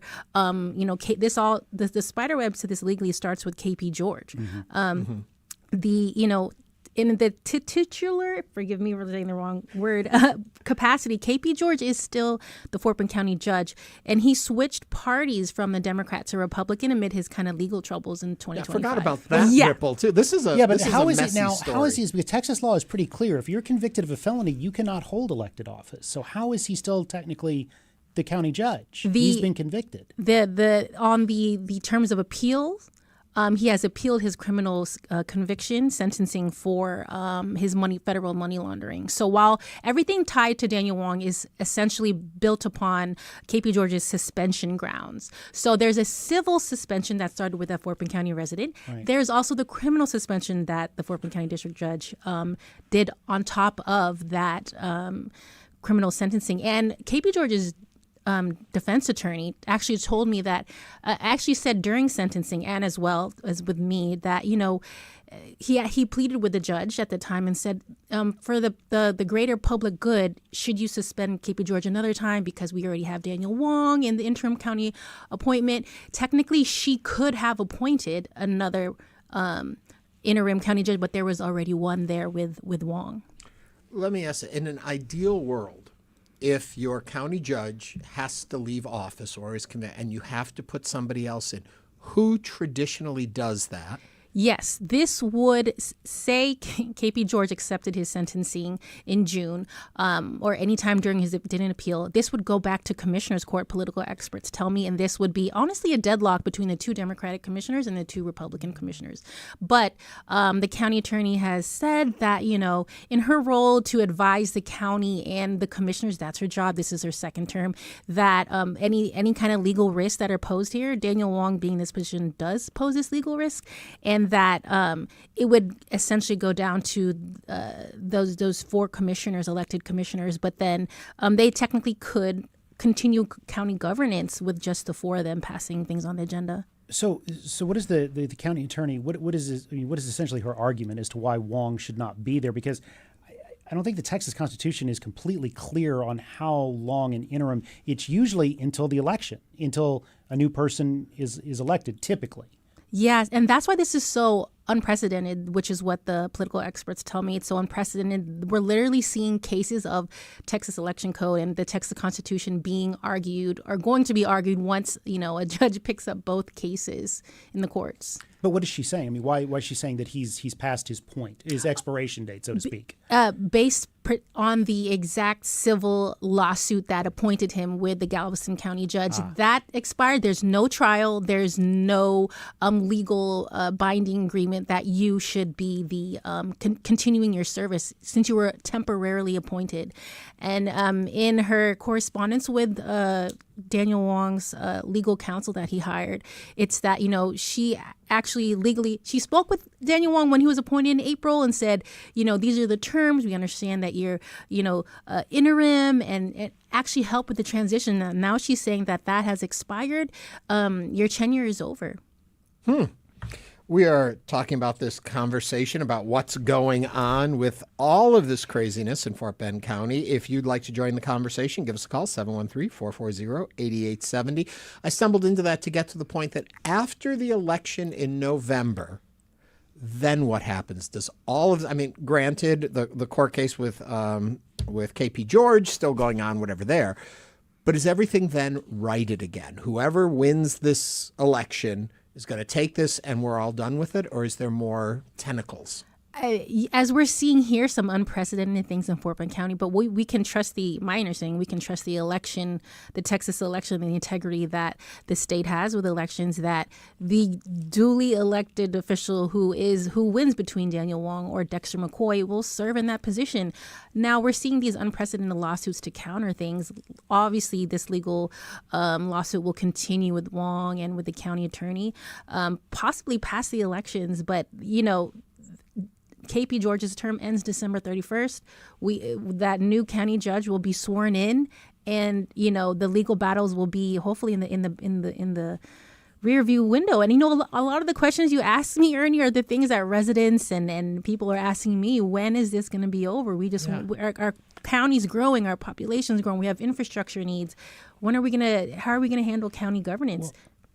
Well, two things here. First of all, is it moving forward? Is the county being governed efficiently? And two, are the taxpayers of Fort Bend County having to foot the bill for these legal battles?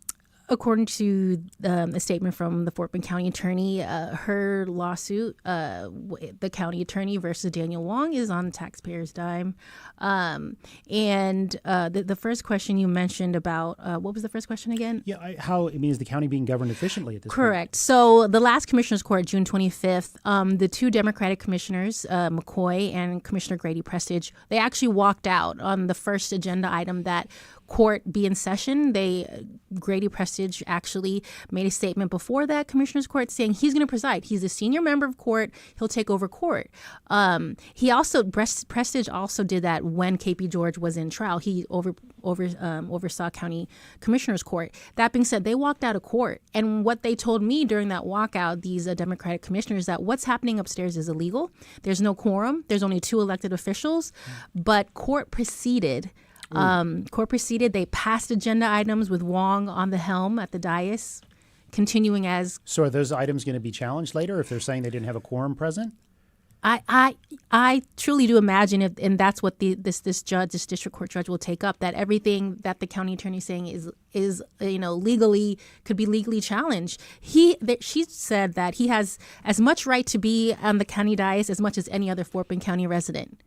The fact that his tenure is over and he shouldn't have access to these information. And the funny thing is you look at this and think, well, okay, if McCoy wins, of course there's going to be trouble and concern there. And especially if Wong wins, then I can see the lawsuits and all of that'll forward in there. So to think that just because there'll be an election, everything will get quiet there is probably wishful thinking. But, the residents would wish and hope.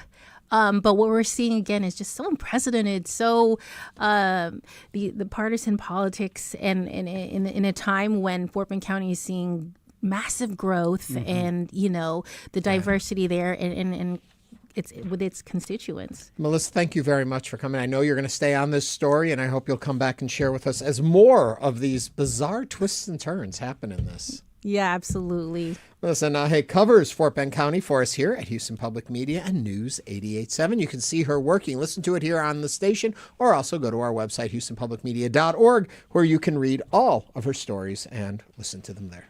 Thank you. Thank you. Okay, I've got another one for you. You ready for this? If you think this is crazy, let's go to Maine. What do you say? Democratic U.S. Senate candidate Graham Platner is facing growing calls to end his campaign after a former girlfriend accused him of sexually assaulting her in 2021. The allegation was first reported by Publico.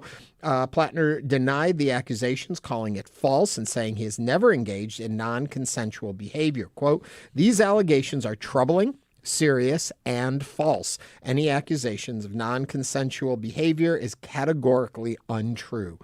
Following the report, top Democrats, including the Senate Democrat leader Chuck Schumer, Senator Christian Gillibrand, Maine Democratic Party, and Senator Elizabeth Warren, all have called on Platner to withdraw from the race. And it's Gillibrand, sorry.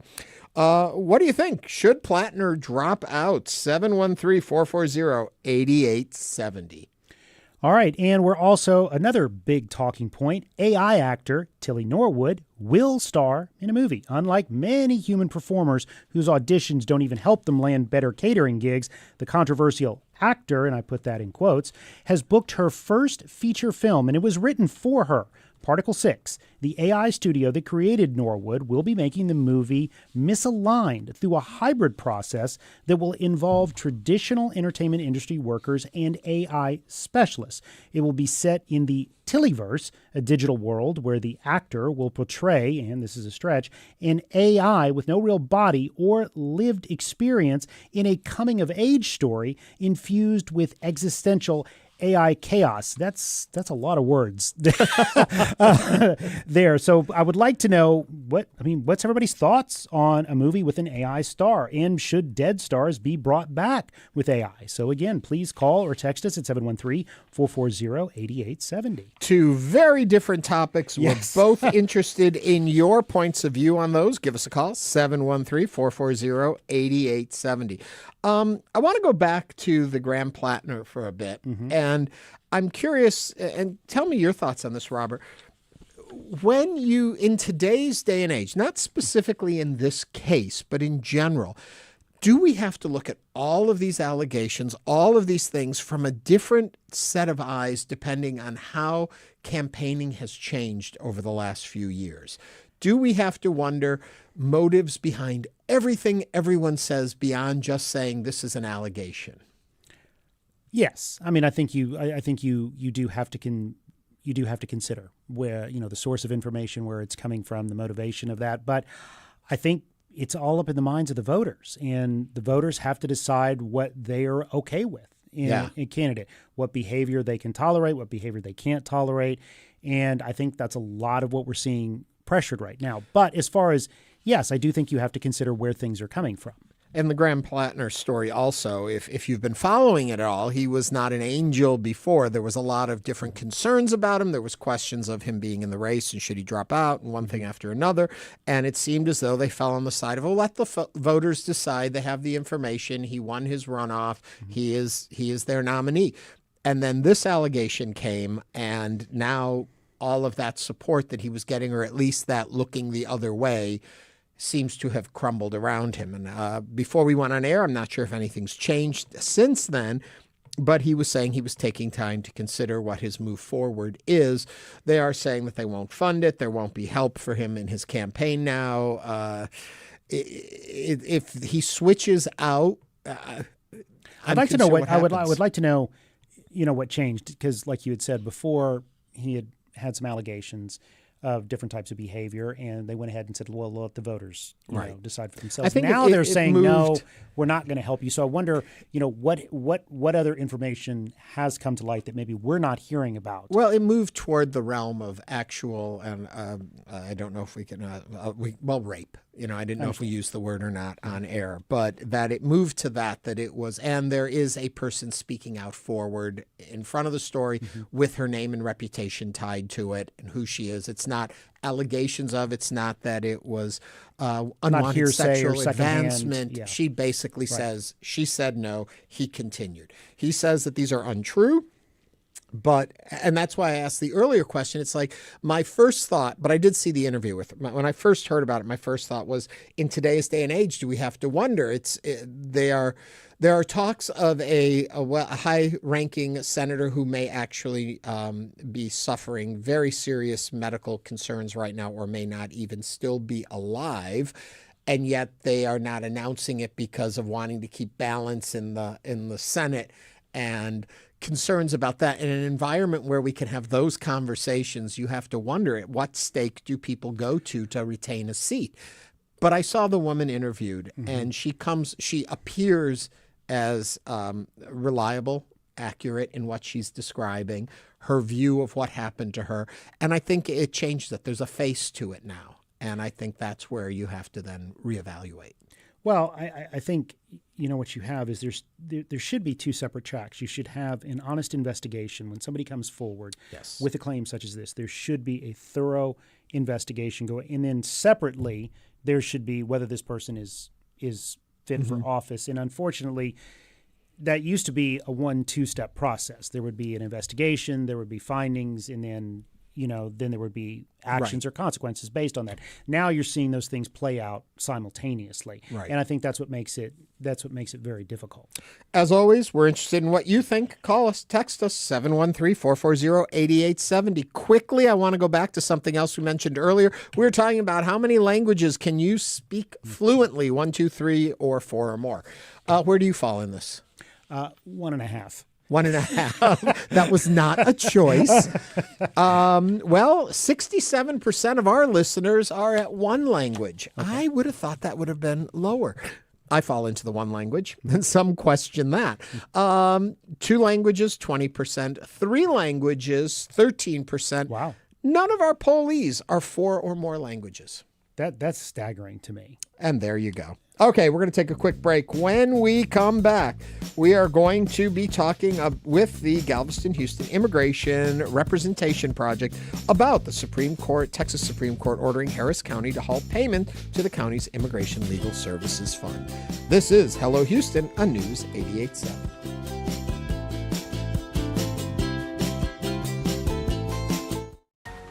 We know you value Houston Public Media. That's why you're watching right now. So take the next step and become a new member of the station you rely on. Every gift makes a difference. And what matters most right now is supporting the station that brings you the news and information you rely on. It only takes a minute to make a big difference. So join as a new member today at houstonpublicmedia.org/donate or call 800-364-8300. 3 o'clock. Your support for Houston Public Media powers the programs you trust and rely on. And your employer may help your contribution go even further. Many employers sponsor matching gift programs, doubling or even tripling employee contributions. It's an easy way to maximize your impact on the programs you rely on. Search for your company and get started today at houstonpublicmedia.org/match. So you've decided you want to be more active. Exercise scientist Keith Diaz says, put away the smartwatch. Start by noticing your body's natural cues. For us to build a habit to check back in with our bodies, that behavior is much more likely to stick. Tracking what the body needs. That's next time on the TED Radio Hour from NPR. The TED Radio Hour. It's on tonight at 10 p.m. Support for Houston Public Media comes from listeners like you and from attorney mediator Ron Bankston, providing in-person, video conference, and hybrid mediation and arbitration services. More information is available at ronbankston.com. Support comes from the Houston Museum of Natural Science in Herman Park, featuring exhibits on dinosaurs, butterflies, stars, and ancient cultures, along with the Burke Baker Planetarium and Cockerel Butterfly Center. More at hmns.org. And now back to Hello Houston. To comment on today's topics, call or text 713-440-8870 or email us at talk@hellohouston.org. And now, Ernie Manous and guest host Robert Arnold. Late last month, the Texas Supreme Court temporarily ordered Harris County to halt payments under the county's Immigrant Legal Services Fund while a legal challenge moves forward. The program provides funding to nonprofit legal organizations, including the Galveston-Houston Immigrant Representation Project, which represents certain detained immigrants who cannot afford an attorney. While the order does not decide the underlying case, it has raised questions about the future of this program and its impact on legal services for those who can't afford representation. Now, to discuss what this ruling means, we're joined by Liz Hofer, managing attorney and co-founder of the Galveston-Houston Immigrant Representation Project. Ma'am, thank you very much for joining us and welcome to Hello Houston. Thank you so much for having me. So I guess to start with this story, we've talked about it before on the show, and our concern seemed to be that if you've got a structure, a legal structure in place, and that the process is for people to be able to go to court to define these situations that they find themselves in, cutting the funding to allow people the ability to go and follow the rules is probably not a good way to handle a situation like this. What am I missing in this summation, or do you follow what I'm saying? Yeah, that's correct. Essentially, we have a system in place that is supposed to allow individuals who are facing a deportation to defend their right to stay in this country. And of course, there's no right to a free attorney for these people, unfortunately. And so many low-income immigrants rely on services like ours to provide them with an attorney to help them have a meaningful opportunity to stay in this country. If you remove government funding, can private funding support these organizations? And is there enough private funding out there to be able to continue the work that needs to be done in this arena? Or do you have to rely on government funding? Largely, we have to rely on government funding. The truth is there just isn't enough private dollars out there to help support this service, and it is a public service. I mean, Houston is an immigrant city. We're an immigrant community, and, 1 in 2 children in the area have an immigrant parent. So in order to be able to support our community, we need to be able to help immigrants have the right to stay in this country and have the right to the same legal process that someone with more resources may be able to do by affording a private attorney. And I jumped way ahead on this story for those who may not know, for the listeners who haven't been following. What exactly did the Texas Supreme Court do, and what didn't it do?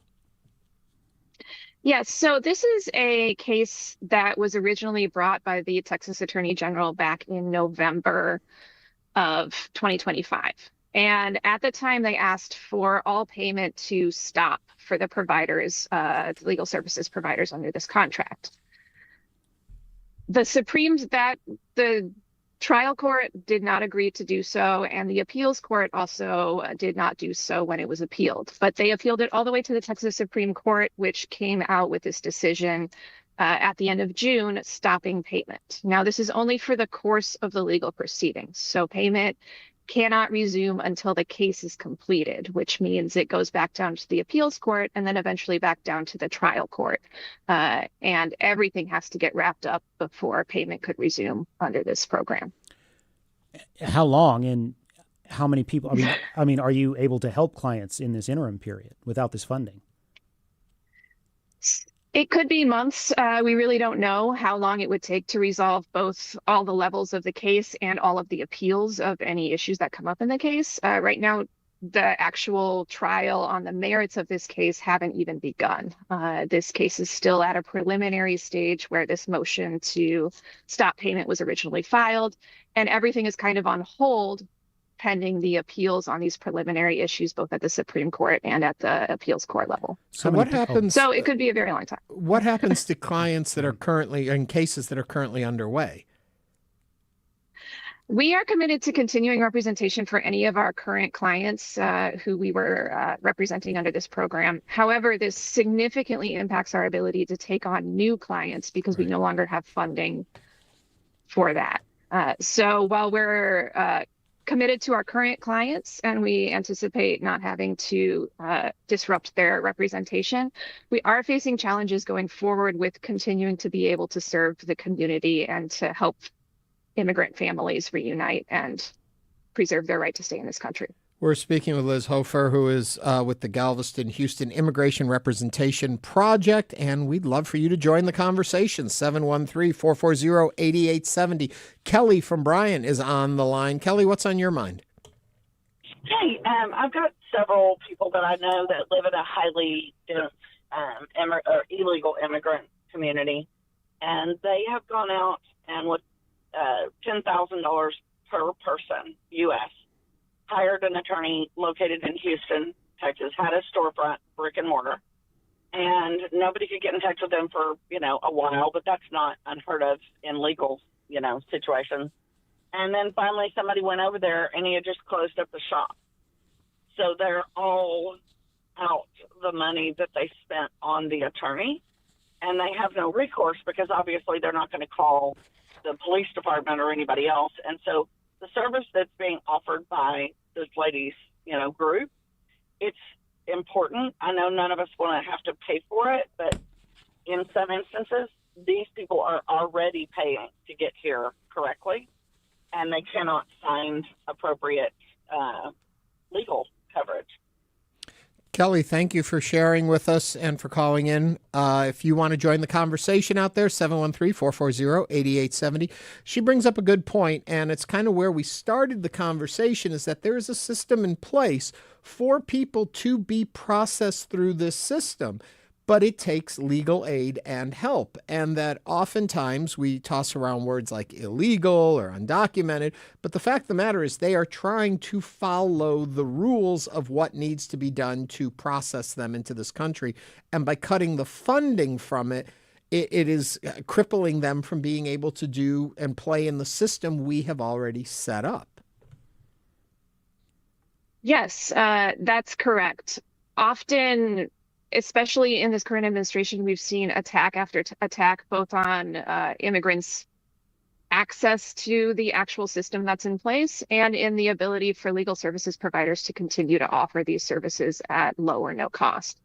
So many immigrants are now being detained. Many of them are doing all of the right things. They have pending applications for relief, or they even have status in the United States. And for various reasons, they're now being picked up and put in detention centers.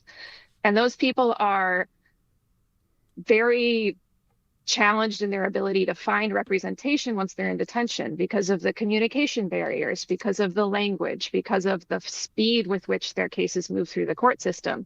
So offering these sorts of resources in order to offer them representation is really the only way that many of them will ever have a chance to understand the process and to be able to fight their case or even understand what's going on in their case with the judge. I remember when this fund was first launched, and one of the criticisms, and I'd like you to address this criticism, is why should Harris County have to put any money towards this? Immigration is a federal issue. Why isn't the federal government stepping in to fill this gap? That's a great question.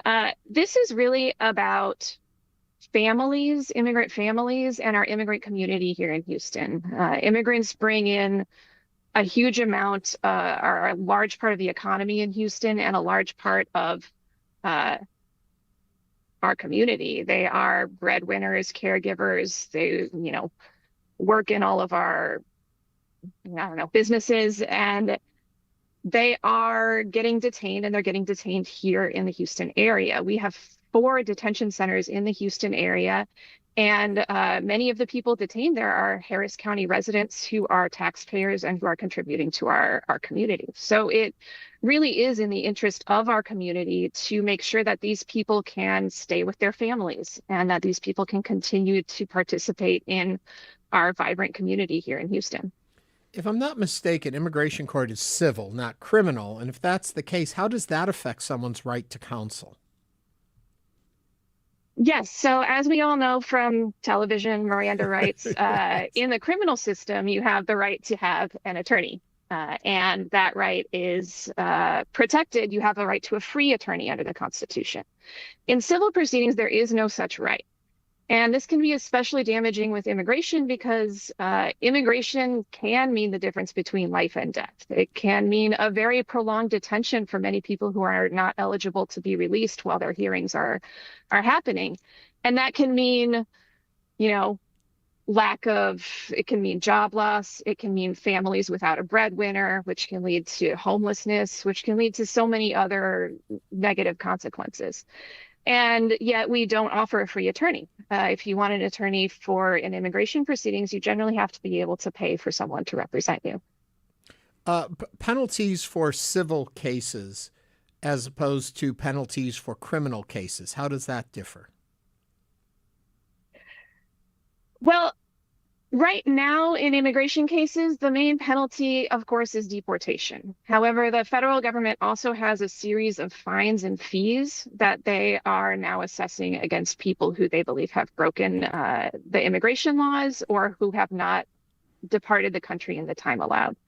Versus criminal consequences, then we're talking about, basically prison sentences and other sorts of punishments along that line. So with deportation, if you're deporting people to detention facilities in other places, how does that fit within civil law as opposed to criminal law? Yeah, so we have seen that happen. In particular, we are seeing removals. For example, if someone has a deportation order from the United States and they can't be removed to their home country because they won't accept them, we are seeing these people get put on a plane to some other country where they're often sitting in a detention center, in a maximum security prison, or in some other confinement while they try to figure out what to do with them. However, that the government's position on that has been that that's not something that they're getting involved with. They are just executing their deportation order that says this person can't remain in the United States. So these things can have huge outsized consequences for people who are caught up in the immigration system. The one thing that I do know that the immigration court backlog is just massive. I think it's still over 3 million cases that are still pending. How much of that is playing a factor in your representation of individuals, since it can take years for a case to work its way through the court? Well, that's part of the problem right now. Many people who have been in the immigration system for a long time are in this non-detained courts where you could be waiting years in order for your opportunity to go before a judge. However, under the Trump administration, many of these people who are just obeying the law, paying their taxes, living their lives, are then getting arrested by ICE and put in detention, where they then suddenly have to present their entire case within a few months instead of the years that they were on before. And they have to do it all while detained, often while not speaking the language, and often without the help of an attorney. Let me ask this. The Attorney General is arguing the taxpayers shouldn't be paying for this, and therefore it shouldn't be government-funded assistance there. Harris County, though, says the program serves a public purpose. So from your point of view, what public service does it support? Yeah, this supports our community. Harris County is a city of immigrants, and we have a lot of families who have benefited from this program. Just as an example, one of the cases that I worked on under this program last year was a longtime permanent resident of the United States. She entered when she was 11. She lived in the United States her entire life, and she was arrested and detained after she had left the country to bury her father. And when she came back in, she was detained. So she was in a detention center with no right to be released for 4 or 5 months before we were able to get her relief and get her residency reinstated. And, during that time, her family struggled without her income. She has 4 U.S. citizen children. Her husband struggled to support all of the children during that time. And it was a big blow both to her and to her family and to the community without her being able to live her life in the community. Last question before we let you go. Is there anything Harris County residents can do right now to support organizations that provide these services? We are calling for all kinds of support here. We need both monetary support. Of course, the more money that we have from private hands, the more we can continue to serve our clients in detention. But we're also calling on community leaders and on our local leaders, both on the county and city level, to support immigrant defense and to support programs that allow family unity and to allow due process and fairness in these proceedings. Well, Liz, thank you very much for joining us today and helping shine some light on this situation. Liz Hofer is the managing attorney and co-founder of the Galveston-Houston Immigrant Representation Project. Liz, thank you for being with us today. Thank you. Thank you. Coming up, we preview a musical documentary being screened at the River Oaks Theater that brings a very important message. Stay with us as Hello Houston continues.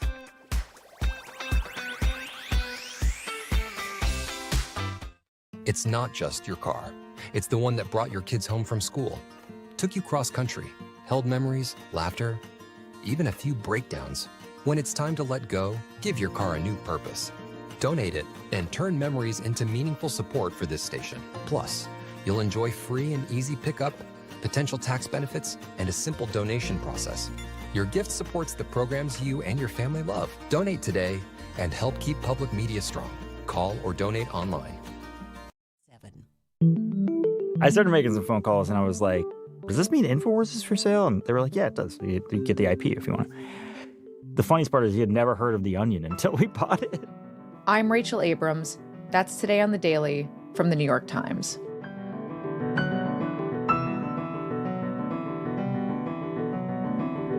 You can listen to The Daily. It's on tonight at 7 o'clock. Houston Public Media, in partnership with Texas Southern University, brings to you The Vibe, R&B, hip-hop, and neo-soul, music that resonates with all ages. The Vibe on 88.7 HD3 and on the Houston Public Media app. Support comes from CenterPoint Energy, who have installed 150 weather monitoring stations to improve storm response and restore power more quickly, helping to build a more resilient coastal grid for the hurricane season. Support for Houston Public Media comes from the Audie International School, where students from PK3 to 12th grade grow in curiosity and courage, preparing them to make their mark on the world. The future's so bright at Audie. More at audie.org. And now back to Hello Houston. To comment on today's topics, call or text 713-440-8870 or email us at talk@hellohouston.org. And now, Ernie Manous and guest host Robert Arnold. Louder Than Guns is a new documentary about humanity, conversations, and the search for common ground. following Ketch Secor, lead singer of the country bluegrass band Old Crow Medicine Show, and public radio host David Greene, as they embark on a journey across the United States, speaking with individuals from all ends of the country's gun violence debate to have respectful, meaningful conversations about this issue, despite the division we often see today. The documentary will be screened at the River Oaks Theater on Thursday, July 9th, and will also feature questions and answer with the filmmakers. To tell us more about the documentary, please welcome public radio host David Greene and Doug Prey, the director of Louder Than Guns. Thank you very much for being here. Explain this documentary. What was the impetus for this? Well, in 2023, there was a terrible school shooting at the Covenant School in Nashville, Tennessee, and Ketch Secor, who is the lead singer of Old Crow Medicine Show, was, of course, profoundly moved by that, because when it happens in your hometown, it's very different. It's not just news. And he knew people involved with that. And he just was like, I got to do something. And as a country musician, he's used to singing and getting, to an audience which runs across the gamut of the gun debate. He has people who have all types of views in his front row of his concerts. And he just thought, gosh, if I can communicate to them, if I can get them, if they can all sing along to my song Wagon Wheel and get them dancing in the crowd, if they can all be together at the front row of my shows, why can't we talk about this incredible problem that America's having? Why can't we bridge that gap? So long story short, he contacted David Greene, saw an op-ed that he wrote in the New York Times, and he took it from there and contacted me, and we decided to do a film. I guess my question is, why do it as a film as opposed to a radio documentary or something online? You chose to do a film with it. What were you hoping that adds to it?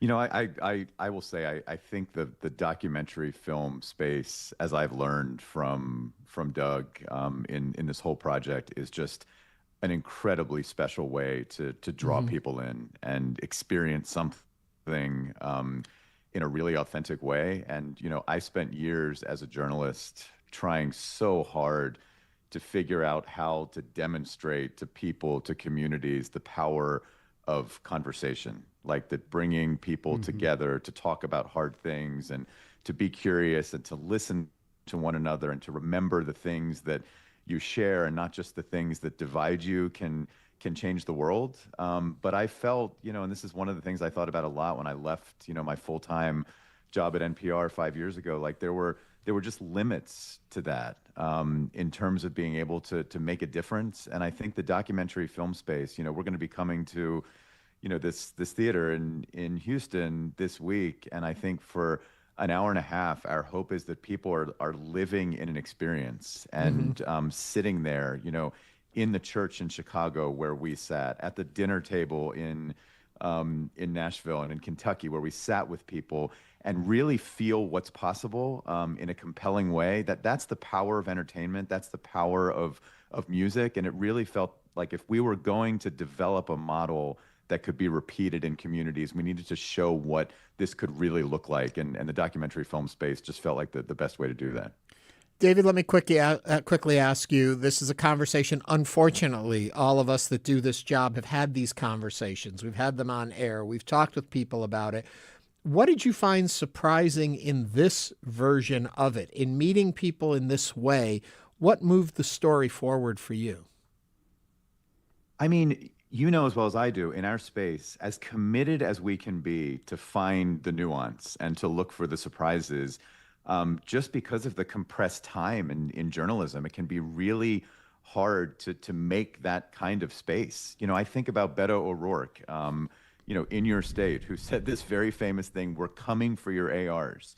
And that has become a slogan on one so-called side of this debate and made so many headlines. And that is so easy for people in politics and people in advocacy on both sides of this issue to just boil it down to one line or one position. Living for hours and hours and hours, at people's tables, in their houses, in restaurants, in barbecue joints, in churches, in concert venues, and just taking the time to truly listen to people as they, talk about their full life experience and what they bring to the gun conversation just makes a tremendous difference, and it feels totally different. You know, one of the things that we keep hearing the term gun violence debate. Well, debate by definition is an exchange of ideas and viewpoints and all that. But it seems like in this particular realm, people don't exchange ideas or viewpoints. They talk at each other. It's this is what I believe, and you're wrong for trying to knock me off my belief, vice versa. What were you able to discern as to why this particular subject is so hard for people to have, people of opposing viewpoints, to have a calm discussion about, you know, or an exchange of ideas around this particular subject as opposed to others? Well, part of it is the times we're living in, and there's clearly this country is having a difficult time talking about a lot of things because it's so polarized due to social media and many other factors. But I think what we were trying to do was to do the exact opposite of what we're hearing so much of. And when we would sit down to have a conversation, which you see in the documentary, it was like, look, we're not looking for sound bites. We're not looking for intentional conflict to sell more tickets or to do a reality TV type thing. We are literally wanting to find where everybody's coming from on this. And like David said, when you actually listen, which is kind of a radical thing in 2026, for people to actually listen, you really start to understand where people are coming from. And that David and I and the other filmmakers, we really feel like this is the only way forward. Did you with find this common is ground? to actually put down our arms in those conversations and to kind of say, listen, you're different than me. I disagree with you. But why do you feel this way? What's your background? How come? And then more you do that, things really start to open up on both sides. Did you find the common ground between people who are diametrically opposed on this issue? And what was it? I think common ground is a hard phrase, because sometimes it was solutions that people realized they were both getting what they wanted out of the conversation, if that makes sense. I think sometimes, you know, yes, common ground, but also it was reaching mutual understanding. You know, there's a mother in the film who lost her son in a horrific shooting at a Waffle House in Nashville, who was able to explain at a table with gun owners, with non-gun owners, that the message she was getting from gun owners shortly after she lost her son was, stop coming at me to take my guns away. Like, she was given the opportunity to say, that is not my intention. Like, I don't want another mother to have to live through this. And then we had, you know, a gun owner saying, you know, like, let me explain to you why I can support red flag laws, but what my concerns are.